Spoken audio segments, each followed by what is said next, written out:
اعوذ باللہ من الشیطان الرجیم بسم اللہ الرحمن الرحیم فَإِن كُنتَ فِي شَكٍّ مِّمَّا أَنزَلْنَا إِلَيْكَ فَاسْأَلِ الَّذِينَ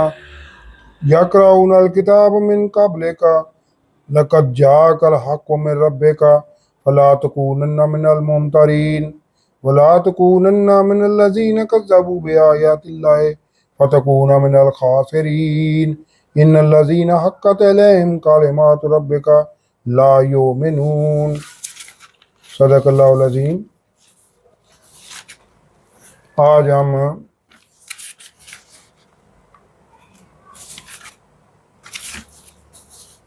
آیت نمبر 93 سے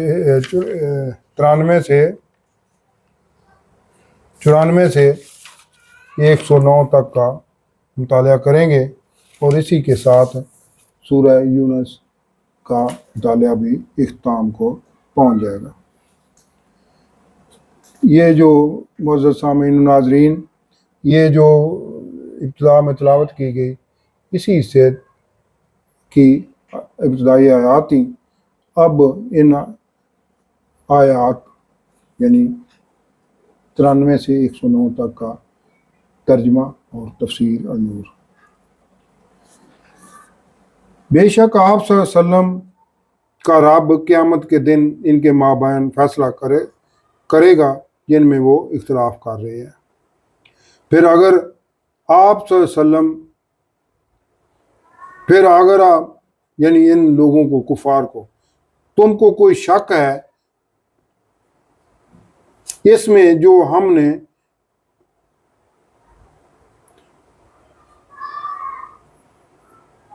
آپ صلی اللہ علیہ وسلم کے ذریعے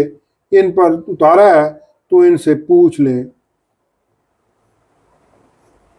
تم اس سے پہلے جن کو تم سے پہلے کتاب دی گئی تھی، تورات اور انجیل میں بھی یہ ذکر موجود تھا۔ بے شک اے کفار مکہ، تمہارے پاس آپ صلی اللہ علیہ وسلم کے رب کی طرف سے حق آیا ہے، تو تم ہرگز شک کرنے والوں میں نہ رہنا اور ان میں سے مت ہو جانا جنہوں نے اللہ کی آیات کو جھٹلایا، ورنہ تم خسارہ پانے والوں میں سے ہو جاؤ گے۔ بے شک حق پر آپ صلی اللہ علیہ وسلم کے رب کی بات ثابت ہو چکی ہے، وہ ایمان نہیں لائیں گے، اور چاہے ان کے پاس سب نشانیاں بھی آ جائیں جب تک وہ دردناک عذاب کو دیکھ نہ لیں۔ تو کیوں نہیں کوئی ایسی بستی کہ وہ ایمان لاتی اور اسے اس کا ایمان دیا جاتا، سوائے قوم یونس علیہ السلام کے،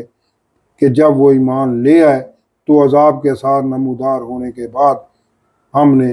ان سے دنیا کی زندگی میں رسوا کن عذاب ہٹا دیا،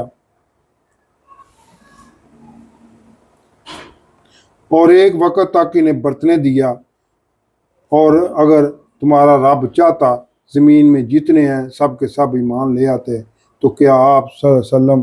لوگوں پر سختی کریں گے کہ وہ ضرور ایمان لے آئیں؟ یعنی حضور کو یہ حضرت یونس علیہ السلام کی قوم ایسی تھی کہ جب عذاب کی خبر اللہ نے حضرت یونس علیہ السلام کو دی تو وہ حضرت یونس علیہ السلام بستی چھوڑ کر وہاں سے نکل گیا۔ اس کا تفصیلی ذکر آگے آئے گا۔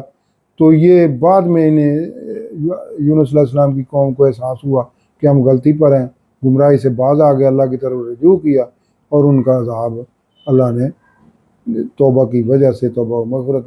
قبول کر لی اور ان سے عذاب ٹل گیا۔ یہ واحد قوم ہے کہ عذاب کے آثار نمودار ہونے کے بعد اللہ نے وہ عذاب ٹال دیا، یعنی اللہ اس پہ بھی قدرت رکھتا ہے۔ تو یہ کفار کو دراصل یہ بتایا جا رہا ہے کہ وہ جب وہ ان کو احساس ہونا ہی ان کو راہ راست رہنمائی ہے ان کی، تو وہ تم بھی احساس کرو یہ اپنے گناہ کا، تو یہ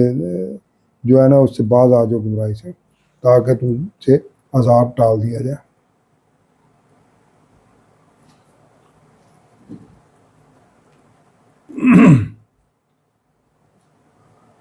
اور اللہ عذاب ان پر ڈالتا ہے جو بے عقل عذاب کے مستحق لوگ ہیں۔ آپ صلی اللہ علیہ وسلم ان سے کہیں کہ دیکھو جو آسمان اور زمین میں ہے یہ ڈراوے اور نشانیاں ان کے کسی کام کے نہیں جو ایمان لانا ہی نہیں چاہتے، تو انہیں کس کا انتظار ہے مگر انہی سرکش لوگوں کے سے دنوں کا جو ان سے پہلے وہ گزرے ہیں۔ آپ صلی اللہ علیہ وسلم کہہ دیں کہ تم بھی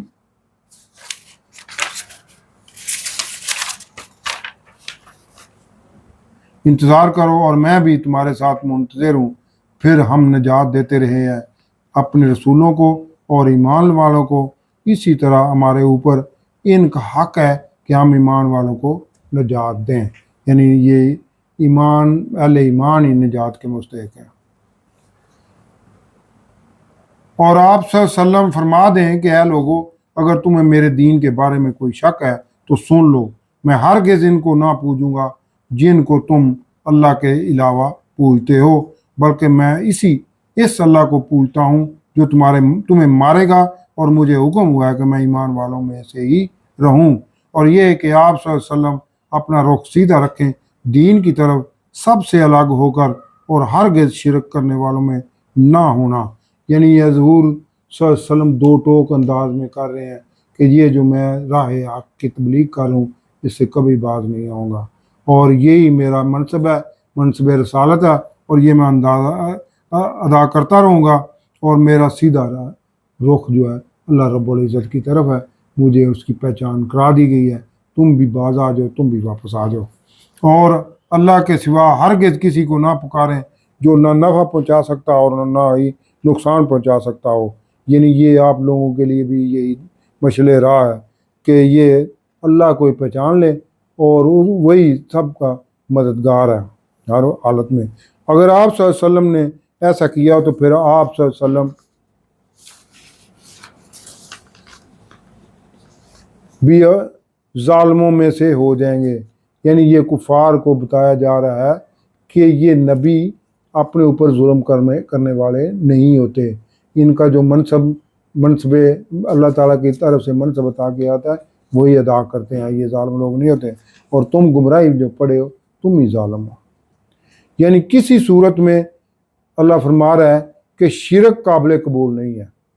حضور صلی اللہ علیہ وسلم کو مخاطب کر کے کافروں اور دوسروں کو سمجھایا گیا ہے کہ باز آ جاؤ، یہ شرک جو ہے یہ گناہ کبیرہ ہے، باقی سب کی معافی ہو سکتی ہے، شرک کی معافی نہیں ہے۔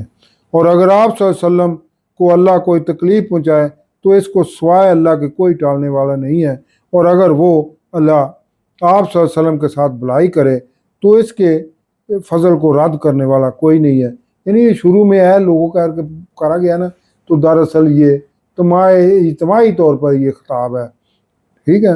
تو یہ لوگوں کو سمجھایا جا رہا ہے حضور کے ذریعے۔ وہ اللہ پہنچاتا ہے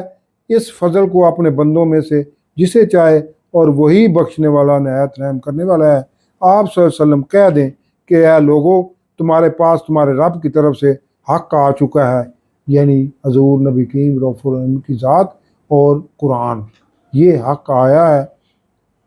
اور جس نے ہدایت پائی یعنی جو ان کی راہ پر چلا،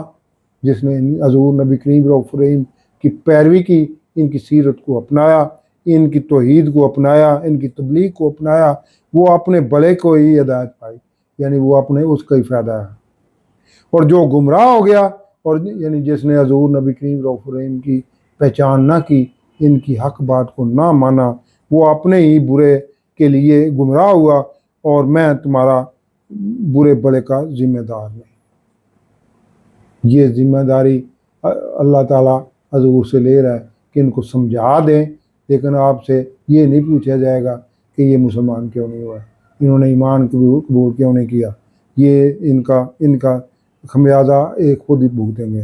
اور آپ صلی اللہ علیہ وسلم کی اتباع کریں، جو آپ صلی اللہ علیہ وسلم پر وحی ہوتی ہے، یعنی جیسے کہا جاتا ہے ان کو بتا دیا کریں، باقی ساری ذمہ داری ان کی ہے، آپ کو ان کو بتانا ہی، واضح طور پر بتانا ہی آپ کا منصب ہے، اور صبر کریں، اور اگر نہیں مانتے تو اپنے اوپر وہ طاری نہ کریں رنجش کہ میں شاید اس کو تبلیغ کو صحیح طریقے سے ان تک پہنچا نہیں رہا۔ یہ آپ صبر و استقامت سے کام کرتے رہیں، ان کا جو ماننا نہ ماننا یہ ان کے اوپر ہی منحصر ہے، آپ سے اس کا کوئی جو ہے نا وہ سوال نہیں کیا جائے گا،